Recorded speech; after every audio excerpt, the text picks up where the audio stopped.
Good morning. Well, we're going to talk story time today. It's been a while since I've given you a story on things that happened in the past to me and how I survived them. I'm going to go back to. Comparing life today, actually, even with this coronavirus, and people say, oh, how can they cope with life back in the late 70s, early 80s, actually, and how we used to cope then with things in general. People say to me they can't deal with life without one of these. Their life stops when they don't have a phone, or their phone's not working, or their internet's not working, or whatever the case is, and it just becomes life becomes difficult. And I was having that conversation with someone just the other day. I won't mention who it was, and it was I was just thinking about well, how did we used to cope before we had such things as mobile phones? Forget about smartphones, before even a mobile phone. How did we cope without the internet? What did we do? How did we communicate? Did we just stay anywhere or just do nothing? And then some bright spark said to me, well, in those days, people didn't go anywhere, Dad. They didn't happen. Well, I've given it away now, haven't I? we didn't do anything. Well, that's not true as well, because before the internet, before smartphones or mobile phones, people were doing an awful lot. They've been doing an awful lot for centuries. So you can't say that's not true. And this is where I'll come to a point in view of how one coped, and thinking about it now, one did. When I was a young man, as a young retailer in this country, 24 years old, working as a branch manager, my own store in Cheam in Surrey, and I saw an advert in, I think it must have been the Grocer magazine, I can't remember exactly, it must have been one of the trade journals, for advertising for store managers like myself in South Africa. And I thought, well, that's for me. I'll have a bit of that. Why not? Being an adventurous type, I'd already taken my family on a move from the Midland, where I was from in Northamptonshire. And I was a young wife, very, very, very young children at the time. And I'd already taken my family from a sort of a village in Northamptonshire down to London, or just outside London. I was manager of a store in Cheam in Surrey, and we lived actually in a place called Langley, near Windsor. Not the greatest of places, but it was an interim sort of stop as I saw it anyway. We didn't have to worry about schools at that stage. Children were still very, very young, babies. And it was a question of just moving on, and my logic was, well, to get on in the world, in the UK at the time, you got to do it in London. That's where it's going to happen, which is why I got there. I can't remember how I got there. The opportunity actually hit me and I took it. Anyway, I hadn't been there that long, and another advertisement came up, hit me. It was advertising for store managers in Africa, South Africa, which up until that point in time I hadn't really given much consideration for. I liked the idea of Australia, I liked the idea of Africa, but it was just one of those pipe dreams. Hadn't really thought more of it. But this advert brought it to the service. I thought, yeah, I'm going to apply for that. Now, they were advertising for experience. They're advertising for people with many years' experience. They're advertising for people who could make that step into a new world. So there were a lot of conditions. Anyway, I was limited with experience because I was still very young. But I took the application forward, wrote a letter, sent my CV, which wasn't that long at the time, and with my qualifications and everything else, and sent it off. And I got a response back to have an interview, which I thought, okay, well, that's step one, I'm getting an interview. And the interview took place in somewhere in central London. It was an office. The interview was for a group called Checkers in South Africa.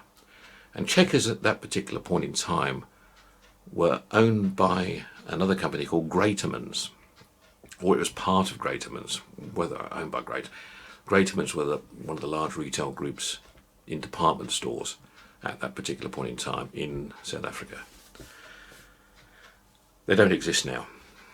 And anyway, I had never heard of any of them, but I thought, right, let's go along. So I went along to this office in central London, actually, not far from the West End of London. It was a Greatermans building, because they, at one stage, had a team of buyers based in London that were doing selection and purchasing out of London. And I went through the interview pretty well. The guy's name, he was a director of the company at the time, his name was Eric McMaster. I would think he won't be around these days, because he was already then in his, I would put him in his early 60s, late 50s. This would have been 1980. And the interview went well, and he made the point that the advert was focusing on people with more experience than myself, older than I was. But there was something about me he liked. He liked my enthusiasm, and he liked my keenness to move on and to learn. He liked the idea of having, my enthusiasm, I guess, more than anything else. It wasn't so much about my retail skills and depth of retail skills at the time, although I was already at that stage managing my own store. So that first interview, I walked away from it thinking, well, possibly I haven't got this job, because I thought, yeah, he's made the point that I'm not quite at the level in experience to take it. But a few days later I got another call, and he wanted to meet me at a local Tesco fairly close to where he was staying for another chat in a coffee shop there. So I went across, made my arrangements, went across and met him, had a cup of coffee, and he said he would like to just walk through this Tesco store with me and have a discussion as we go through it. Just talk through certain things about the store and everything else. And I guess this was just purely, I wasn't preparing for this. It was just, this is how it happened.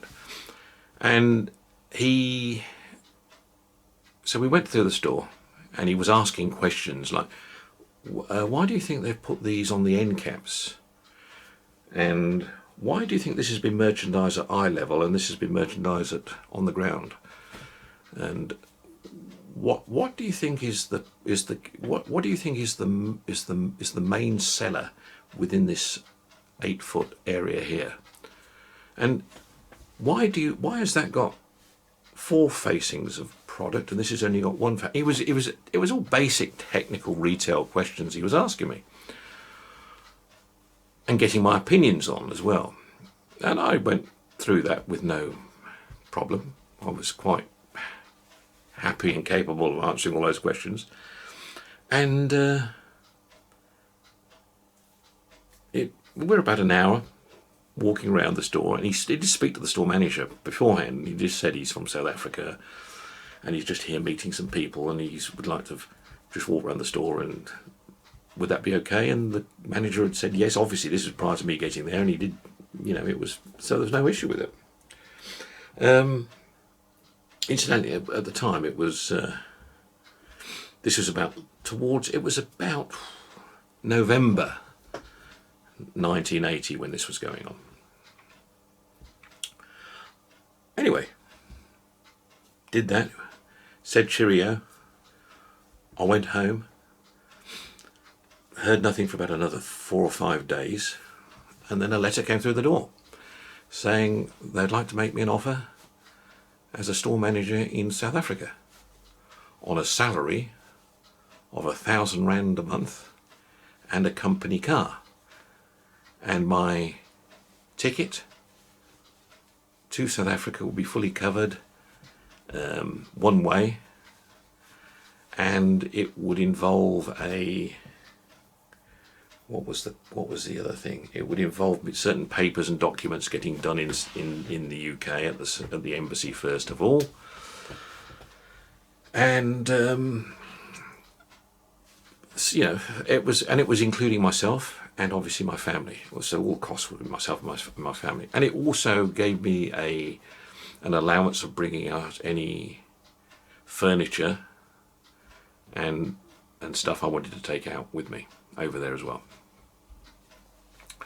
Well, we didn't actually have very much to take out with us at the time. As I say, we were very young, starting off in London, so I thought it's pointless. We haven't got anything to take out. So they'd agreed then to, okay, well, if you've got nothing other than your suitcases and clothes, obviously, we'll give you an allowance of so much. I can't remember how much it was for buying certain key elements you're going to need for furnishing your own house when you're there to start off.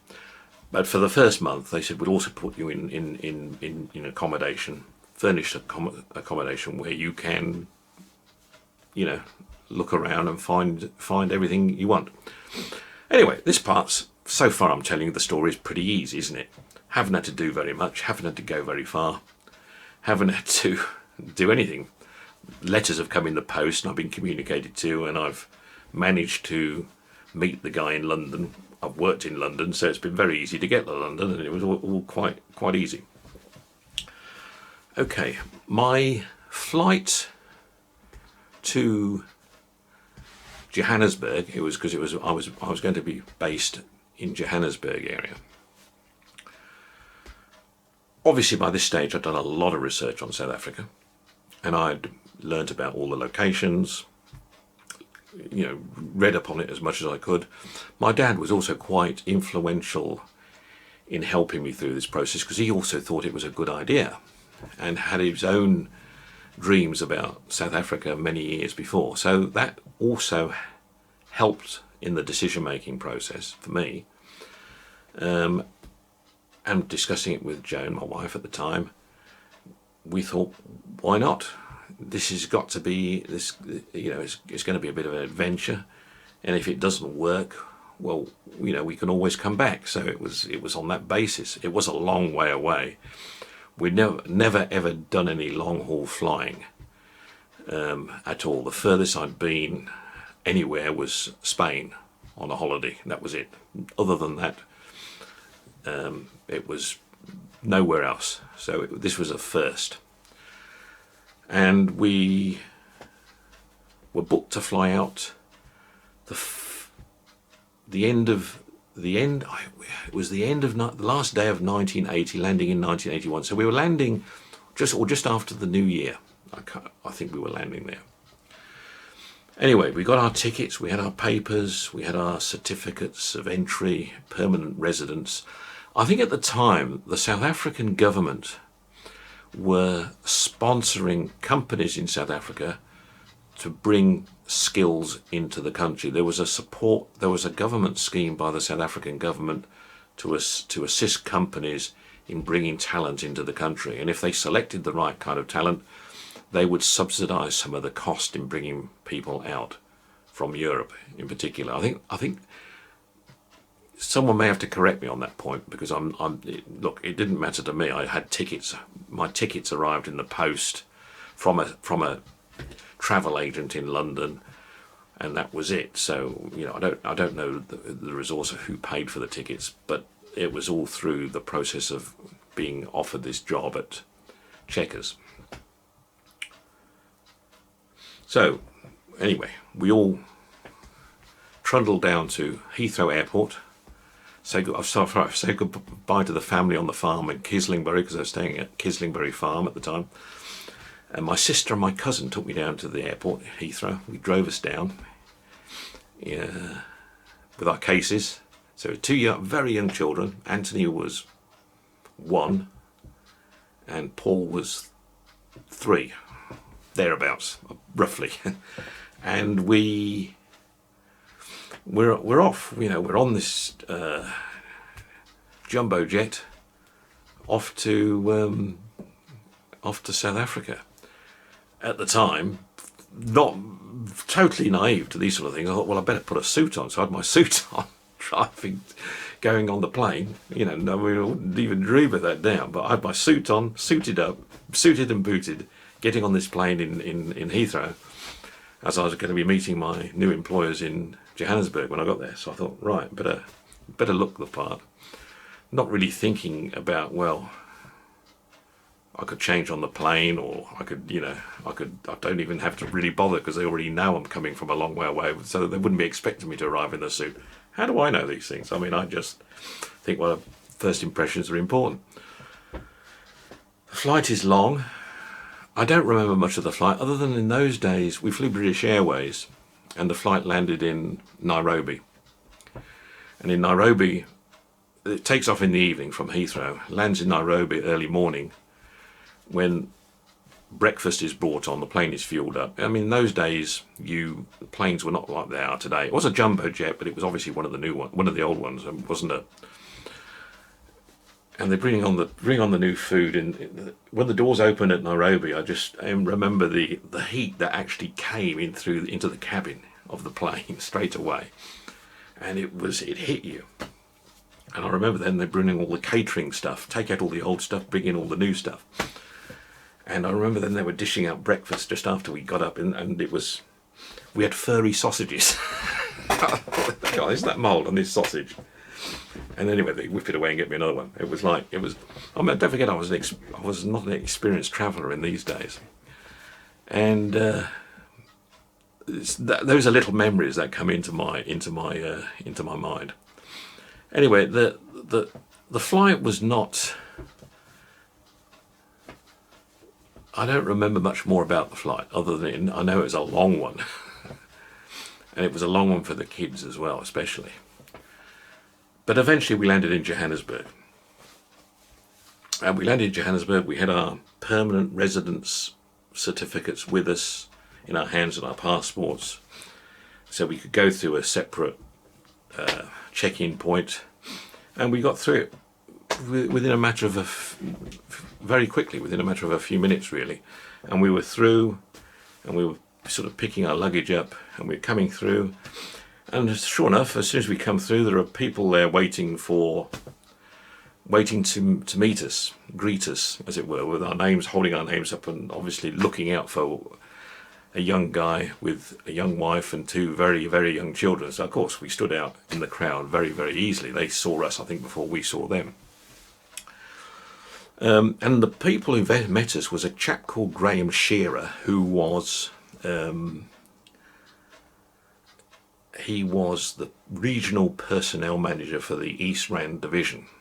That was his title, and that was going to be where I was going to be based. I didn't know that at the time, but I didn't know where that was even. So, and he was meeting me at the airport, along with 2 expats that had already been there about a couple of months, and that they were a lot older than I was. Ron Titherley was his name, and his wife, who worked for me. I'm trying to think of her name now. Crikey, Anne Titherley. Anne Titherley. It was quite a few years younger than he was. Ron was I would put Ron in his 50s at the time, and Anne was probably in her 40s. Or late 30s possibly. And don't forget, we were in our 20s. I was 25, my wife was 23. So you can see the difference of age going on in this. Anyway, we get bundled off into 2 cars, took us along to, so I was driving in a car with Ron, actually. just Ron and Joe, my wife, and the two children were driving in another car with Graham Shearer and Anne. And they were, so we were following each other, and we were going into, from Jan Smuts Airport, as it was known then, we were going into Hillbrow.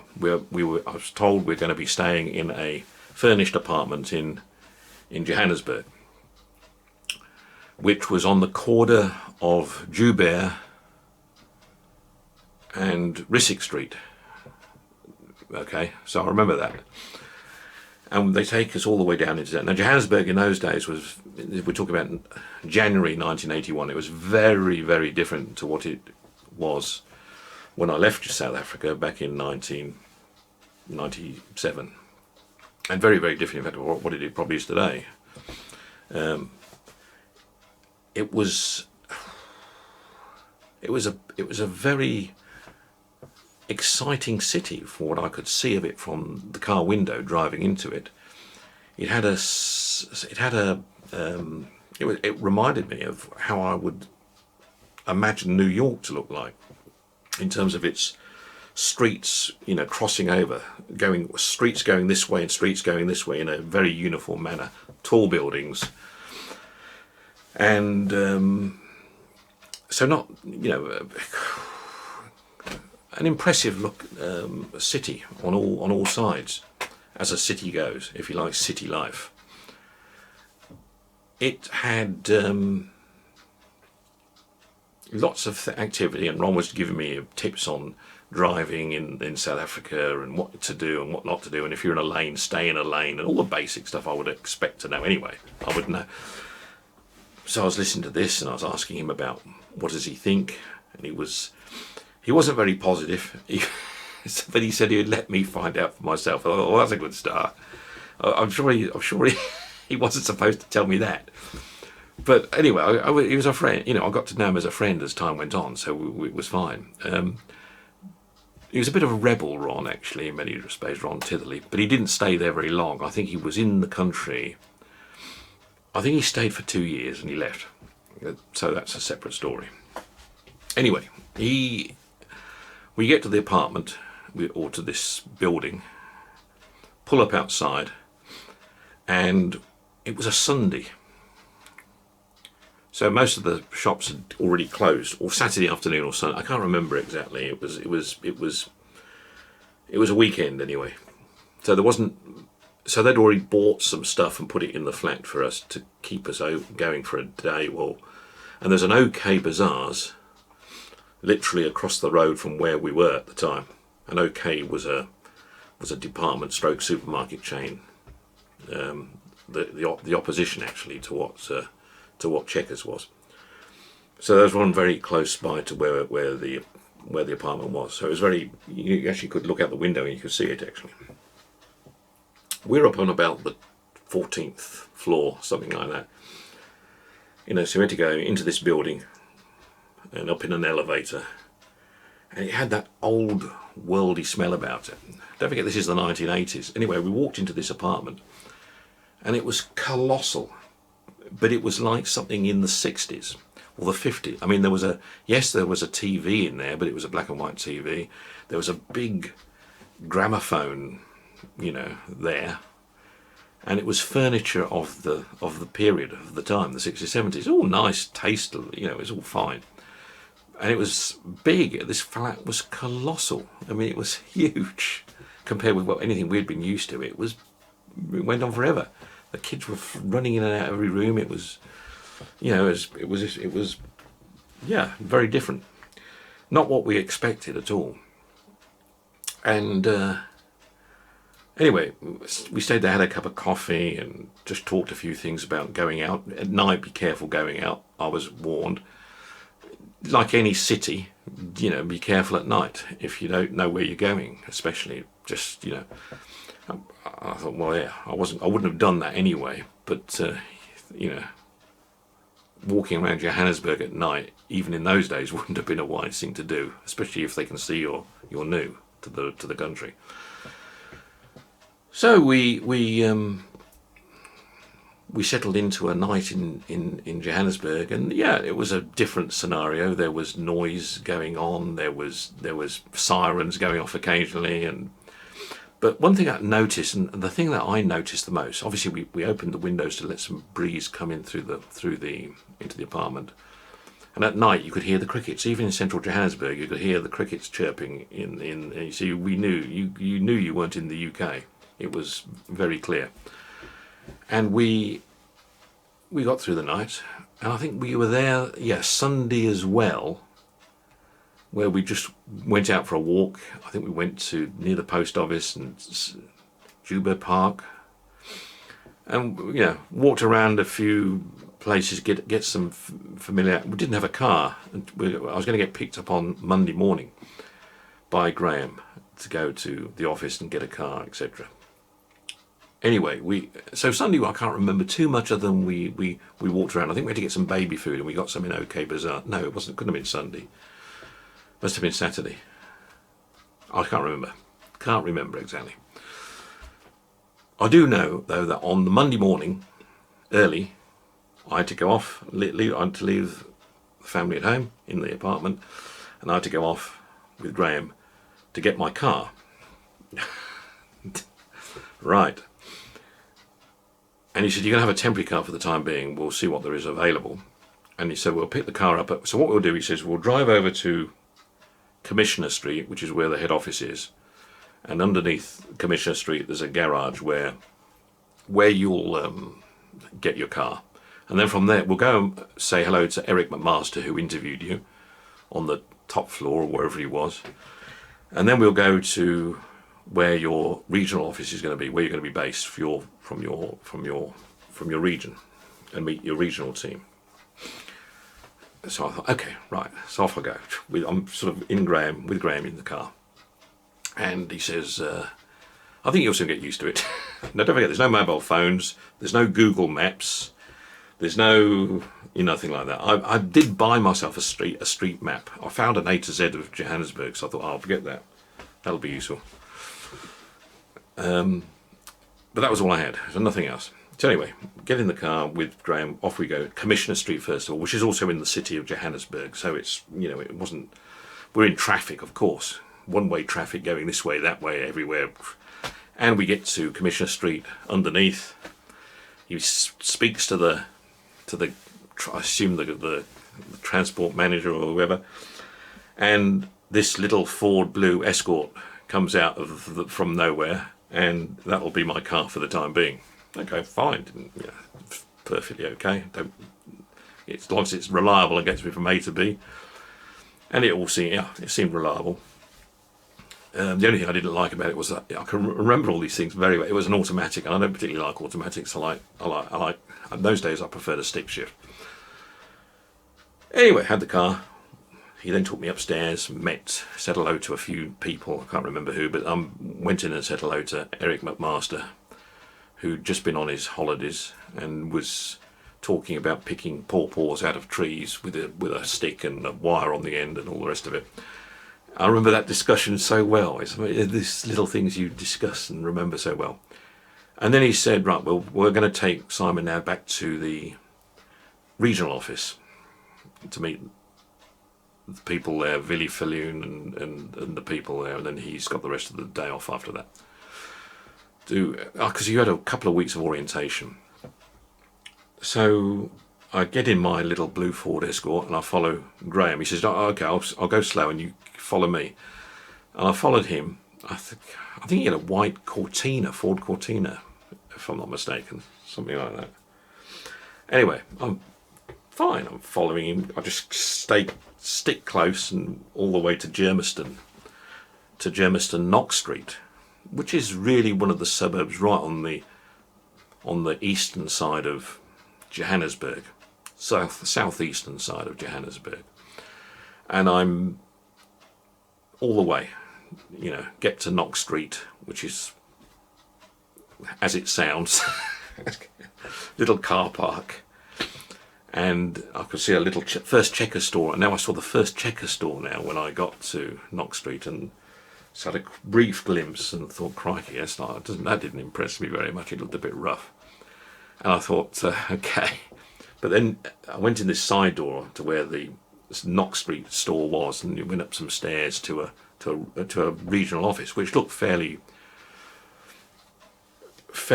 new in terms of it just being kitted out.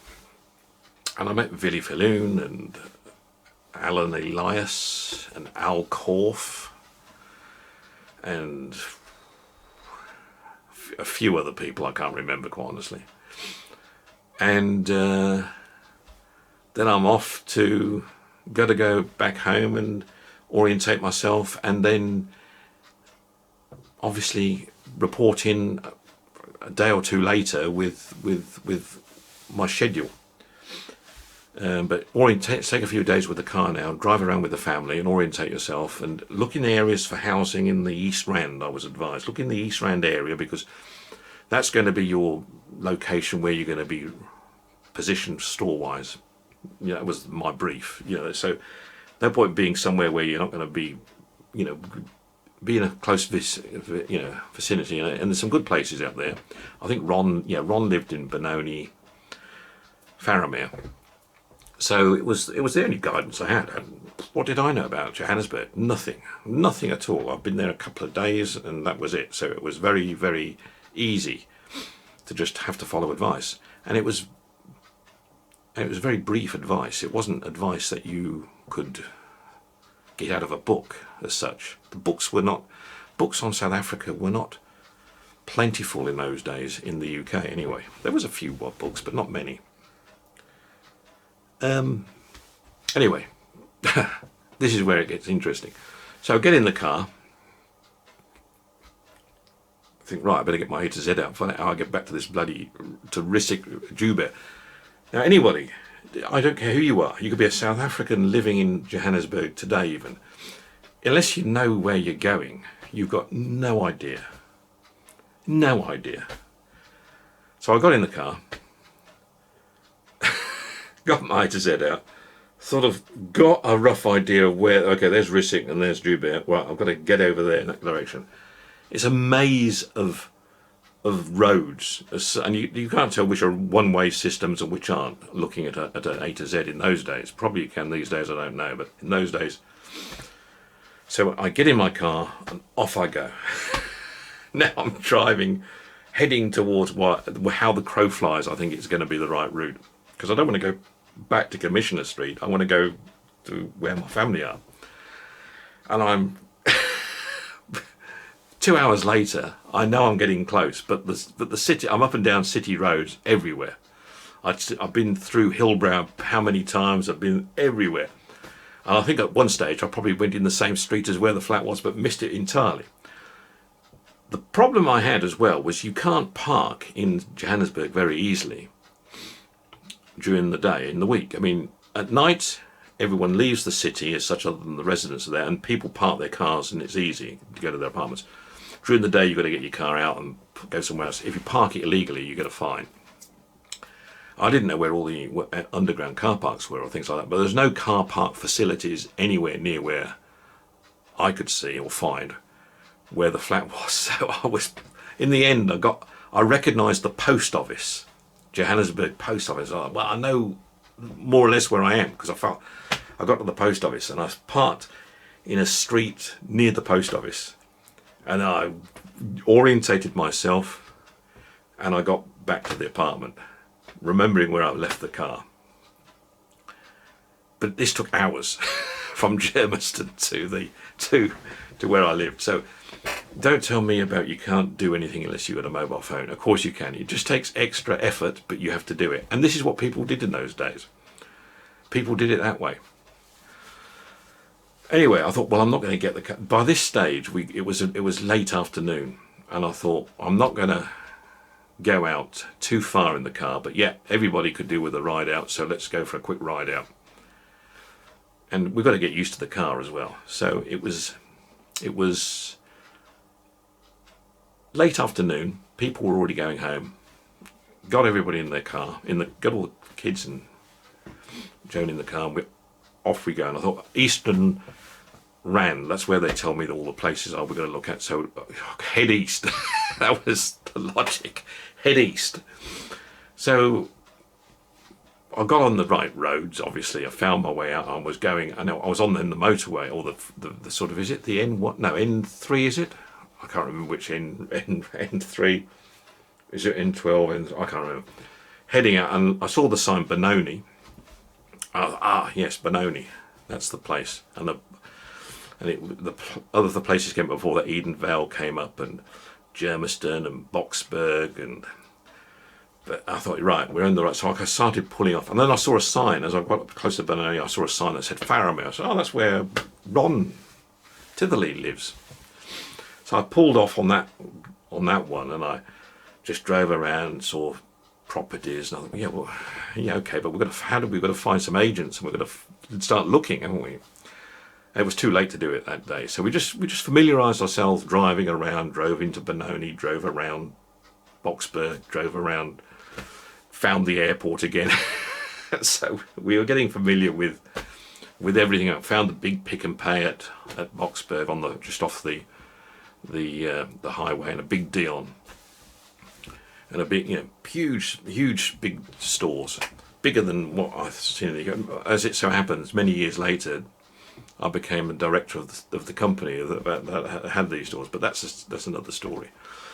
But all these, impressive looking retail outlets and things going on. Eventually went to a couple of shops, bought a few things,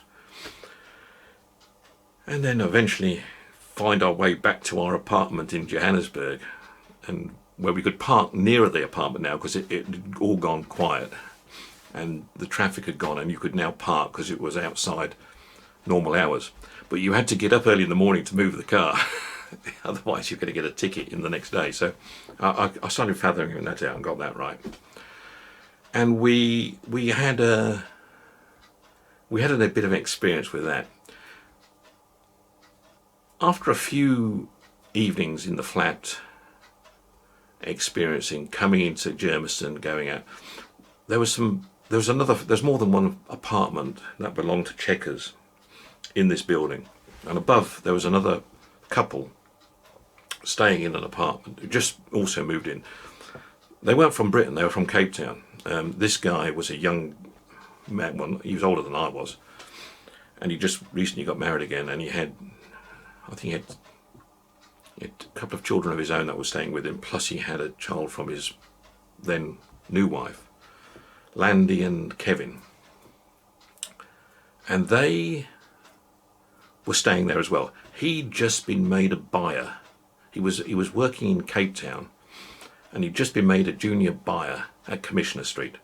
So they just moved up, and he was staying in the flat, in this apartment as well. Above, it was a different apartment, obviously a smaller apartment actually, further up. And so he heard about us staying here, so he knocked on our door and said, hello, I'm Kevin, blah blah blah blah. He obviously was more familiar with what's going on in the company than what I was. I had no idea what was going on. You would have thought actually that someone would have introduced us and said, look, you got some other people staying in the same building. But they didn't say that to us. Fortunately, Kevin had the initiative to knock on our door and say, I'm Kevin, blah blah, I work for and I thought, okay, that's good. So we became friends. But anyway, cut a long story, they were also looking at property, and they already had a house in mind out in Springs, which they wanted to live in. Springs, what do I know? Springs, I mean, I said, where's Springs? He said, no, you got to go. He says, no, it's on the east. He says, but you got to go sort of further along, past Benoni, and eventually we get to a Springs, and it wasn't Springs. It was actually through Springs. It was a place called, crikey. He said it was near Springs. That's right. It was an Afrikaans name, Yazzafontein or something like that. And they've already selected this house, and it's fantastic, and it's wonderful, and we was come over and see it. And he drove us over. So we have time off. Obviously, we all climbed into one car together, and off we went. We thought, there's Springs, it might be somewhere we might go as well. But I've got to say, after going out, it was like da da dun dun dun dun dun dun dun dun dun dun. It was just like that. It was way out west in the old days. And I thought, no, I don't think this is our sort of scene. But it was all right. They liked it, and I thought, well, fine. Then their house fell through. I thought, that's a pity. But it was a good price. It was a good price. It was very, very cheap. And it was a big house, very, very cheap. I said, oh, that's a pity. But then they found another one. It was a mining house, what I could describe as a mining house, tin roof. Big property, huge property, that's about the size of about 2 or 3 football fields in size. So the kids were having a wonderful time running around this garden that's as big as you could get lost in it. And it was all walled off. And it was this little mining house with a tin roof and a veranda. But they loved it, so that was fine. That's what they wanted. And it was... So we used to go up there and have barbecues and so on. And yeah, I remember I installed the stove for them. I knew nothing about stoves, but I did install it and got it working. So that was, that was it. But we moved to a place just outside Benoni initially. We had several moves. Ours was a disaster because we didn't know where we needed to be. And we were sort of, I was, before you have a store of your own, let me take a break for a second because I have to. Yeah, you see, I've already heard about Kevin and Landy and their house out in Yazerfontein. And we became friends. Family friends. So although he worked for head office and a buying role, we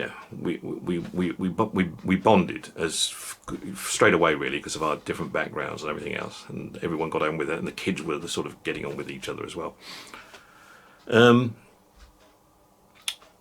But I was then getting into my induction, and so I'm going to step away from looking for a house for a while. And we did find a house, but we made several moves before we got to the move that was actually right for us, which is always the way. You take a mistake, then you make another mistake, then you make it, So we made quite a few costly mistakes in moving around a bit before we got to the house we actually wanted. And it's one of those things. But I'm not going to go into that just now. I'm going to talk a little bit more about the induction. So I'm in Germiston regional office, and Graham Shearer says to me, you're gonna have to go and do an induction at Commissioner Street with other expatriates that have been brought across from the UK to familiarise yourself with the country. This is about 2 weeks later. And I thought, well, that's good. Yes, makes sense. It could have happened earlier, but anyway. He says, no, just people were coming at different times, and they've got a whole group now that have arrived from various places, and they're, so we wanted to have this induction now. And it's going to be for 2 days in Commissioner Street. So I said, fine, so I'll be there. I'm still in the flat at this stage in Johannesburg anyway. So I go to Commissioner Street, park the car there, becoming familiar now with Johannesburg, believe it or not, through default. And I go into this big room. I don't know what floor it was on. It was in the personnel department, this huge meeting room. And a lot of other guys there, most of them older than I am by a good 10 years. No, I didn't see anybody there my age, mid-20s. Most of them were mid-30s, mid-30 plus. Some were in their 50s, actually. Ron wasn't there for some. I think he'd obviously been on one of these already, so I didn't see him there. And anyway, we all said, had coffee and hello to each other and where we're from and blah, blah, blah. And somewhere, what I found straight away, and this is interesting, people were already very negative about the company and about South Africa, which surprised me. And I thought, well, crikey, I mean, we're all homesick, of course we were. I mean, I don't want to go into the homesick side of things, but obviously we missed the UK after being in South Africa for the first few weeks. And I think I've said before, the first couple of years were the hardest. You've got to break into any new country. You don't break in you've got to take time. But yeah, I sort of, on talking to these people, to these fellow expatriates, I was sort of thinking, well, how's he well, what are you doing here? If you've got an attitude like that, you've got to try and make it work. But obviously I was young and I didn't want to sort of get myself on the wrong side of the wrong people. And they're all from everywhere. Some people from Scotland, Glasgow, Liverpool, York, quite a few Yorkshire accents in there, and people who had been regional managers at Tesco and Asda and Sainsbury's and everywhere.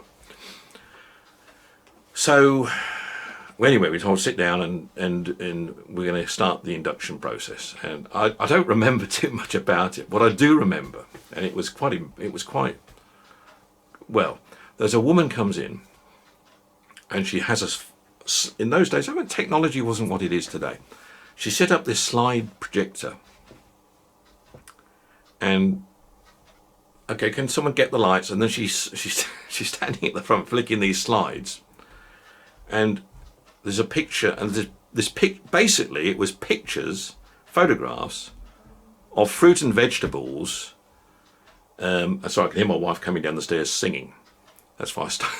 There's pictures of fruit and vegetables. Sweetie? Oh, she's gone.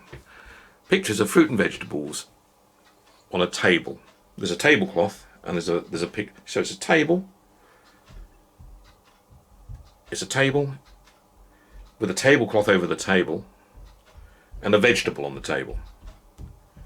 And what she was doing was basically giving us insight into what the vegetables were, like a pumpkin and a carrot. And I'm serious, I'm telling you, and people were sitting, I'm talking about mature guys, were sitting looking at this stuff. And she was one of the human resource team.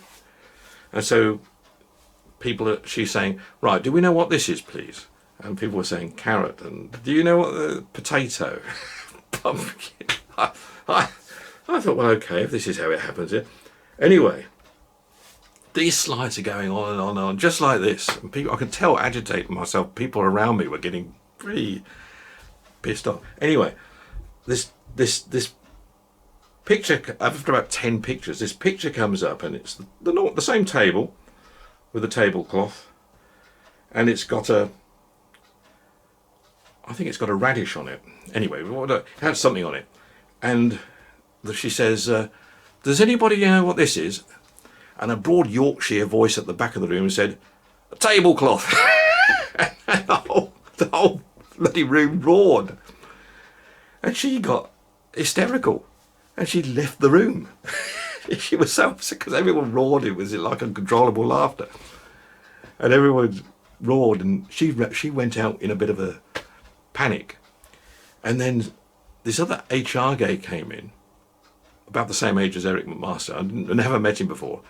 And he started at everybody, swearing at us in Afrikaans and English, half English, and saying this is not acceptable and this isn't the way you treat blah blah blah. And you may as well all go back to London. And then he left. And I thought, oh bloody hell! Here now I'm sitting over here. I haven't even got a job now. They've fired us. And I was sitting quietly, actually. I wasn't doing anything. But it was like raucous. And then Eric McMaster came in, and he calmed everything down, said, come on, gentlemen, I know some of this might be a little bit basic for you or some of you, but we have to go through this process. Everyone's been through it and blah, blah, blah. But anyway, that's how it went. But that was the only bit of the induction that stays in my memory because of the incident and what happened. And I thought, jeepers, this is good. Anyway, getting back to looking for the house, because that was the induction part going on. And while all that was going on, I wasn't in my own store at this stage. I was still doing my induction in store as well. So I was spending a couple of weeks over here with this store manager, then I was spending a couple of weeks in this store with this store manager. So I spent time with a chap called Eric, an Afrikaans guy in Princess Street in Benoni. Then I spent time with Quibus Carolus, who was an interesting character, a coloured guy, and he was in Lambton, which is outside Germiston. And I spent a bit of time with another guy called Bernie Habana, who was No, he was her. Bernie Abana was only an assistant manager in Knox Street, this little store that was below the regional office. But he then became manager of Queen Street. But Bernie Abana, that's another story. But he was I wouldn't say he's like a friend. He was a colleague of mine. We were close in our interactions as life went on in South Africa with me. We came across each other several times. I got involved with him again in cash build in South Africa many, many years later. Back 20 years later, actually. 18 years later. And Bernie Abana is the father, actually, of Abana, the Springbok rugby star, and which is again is a separate story. But anyway, I was doing my inductions in every store and thinking, well, when am I going to get a store? This was the other thing that was irritating me. People were leaving after a few months. Quite a few UK people were leaving because they didn't like the country, didn't like the people, didn't like the attitudes, didn't get on with it. The wives or family couldn't get on with it, and it was, so they left, which is, it happens, doesn't it? We didn't leave because we couldn't afford to. So we carried on. So we were looking for a house, and the first house we came across, because it was purely through, we found a sign, we found a board that said houses for rent. We couldn't buy a house. I mean, thank God we didn't buy a house then, because if we did, we'd have probably bought the wrong house and we'd have lost even more money in the process. But so we rented one in just outside Faramir, Benoni, but it was a little simplex, new build. So we were the first ones into it. It was a 2-bedroom. It didn't really have much of a garden. It was in a little complex. And it was probably the perfect thing. We should have stayed in it. And it was totally different to what our friends Kevin and Landy had. They had this mining house on a bloody acre of land with which was costing them not a great deal, I suppose. But it was out in Yezafonte. And we were obviously much closer to the city life with more amenities around us, but we're in this sort of duplex, but it was more what I would describe it as more the UK living at the time. And we were there for a while, and they came and visited us, and we went and visited, and it was like in the end, I think we felt, no, this isn't right for us. We need to get something a little bit more right for us, not really knowing where the hell we were. So after a few months of living there, we moved. We found a house, and I don't know how we found this house. This house was. Those of you in South Africa will know where Brakpan is in the East Rand, and will know this isn't in Brakpan. It's on the outskirts of Brakpan. If you know where Brakpan is, then you'll know where the Brakpan Drive-In Cinema is. And near the Brakpan Drive-In Cinema, on a crossroads, there was a new development next to a lake where there were a lot of pink flamingos. And we found a house just here on this lake, also a new build. Again, we rented it, and the road hadn't even been properly constructed to this house. Never mind about anything else. And it had no amenities close by at the time, so it was a very new build. It was just, had a garden, and you looked onto a lake. So in simple terms, it had a nice feel to it. And I'm going to show you pictures of these as I talk this story through. I'm going to show you pictures of the things as well, so you'll see pictures coming up now. But I've got to say, again, it was a bad move. Why was it a bad move? Because it was too far away. It wasn't convenient for any of us. It wasn't convenient for me getting to work. Okay, I had a car, so it didn't matter, so I could drive anywhere. Joan started working at Edgar's. And that's so she was contributing, and we had somebody at home, was it a live-in maid? We had a live-in maid. or did we? Yeah, it was another thing what we weren't used to, having a maid who would do the cleaning and looking after the children and things like that. Was she a living maid or was she just? I can't remember. But we had one anyway. So Joan was working as well at Edgar's, which is a clothing business that's gone. I think it's gone bust now in South Africa. But she was working in Benoni, which was the next town. She was working for Mr. Yates, Alan Yates, who happens to be on my Facebook today, Alan Yates, who worked with me in Macro. But she was working for him long before that, when he was a manager of Benoni, Edgar's. That, you know, so all these, it's a small world when you start putting these things together.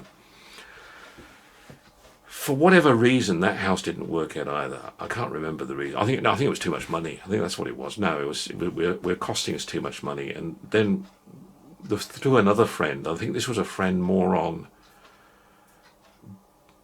Joan's side. She had a friend who was a South African, older than us, quite a lot older than us, and they said, no, this is you got to have you got to have something that's more affordable, that's closer to where you work, blah blah blah. So they found this flat in Benoni, and it's only a temporary thing. She said, this will be temporary, but it's going to be much more beneficial for you. And and this was right at the end of Princess Street. This flats, apartments. So we moved there. So that's 3 moves now in about 4 months we've had so far. And by this stage, we'd acquired a dog, by the way. Well, we thought it was a dog. It turns out it was a bitch, but we had this dog. And so we died the dog when we had the bigger house. We thought a dog would need a dog. Anyway, we took the dog to the flat. And the dog had puppies one night in the flat. I just woke up in the night hearing this whimpering, and the next thing we got about 7 puppies in the flat. And I thought, anyway, with all the other stuff going on, now this stage, Paul and Anthony were going to creche during the day, so we were paying for the creche, and it was like a preschool. Because Paul was still not old enough to go to primary school there. It was still 4. He may have still been 3. And as I say, Anthony was still very, very young. But obviously they'll take babies from in creche as well. So they were going off in a minibus every morning to the creche. I was off to work and Joan was off to work. That's how life was in those first days. That's when we said, now this is not life. This is not as we expected life to be in South Africa. And I was still waiting for the store. It was still about 4 or 5 months in. And I said to Graham Shearer, this is not what I was expecting. There was this advert with this retail in the sun and the swimming pools and all that. I thought, where was all this? You know. And that's why most people have been going home. It hadn't met people's expectations at all. The rand in those days was about 1.9 rand to the pound, I recall. Okay, so that it wasn't like it is today, 22 or 23 rand to the pound. But it wasn't just what the rand was in terms of its strength to the pound or to the dollar. It's what the rand bought in those days. The rand bought considerably more than what the pound bought. I mean, you would fill your trolley very easily in a supermarket for 10 or 15 rand easily. You know, it wasn't. You weren't sort of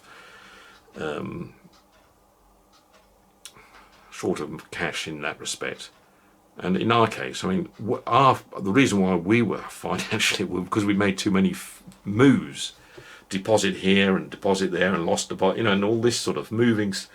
You know, when you move around as much as we had done within a short period of time, of course you spend money, and of course it's gone, isn't it? Because you've spent it now, it's gone. So that was the issue, and we thought, well, this is also not a place, but it got us a little bit on our feet. And then just after that, I got offered a job as store manager of Webb Street Benoni, which is my first appointment then as a store manager in the group. By this stage, there was only a few of us expats left anyway, and in the whole country. I'm not talking about in our region. I was the only one in our region anyway.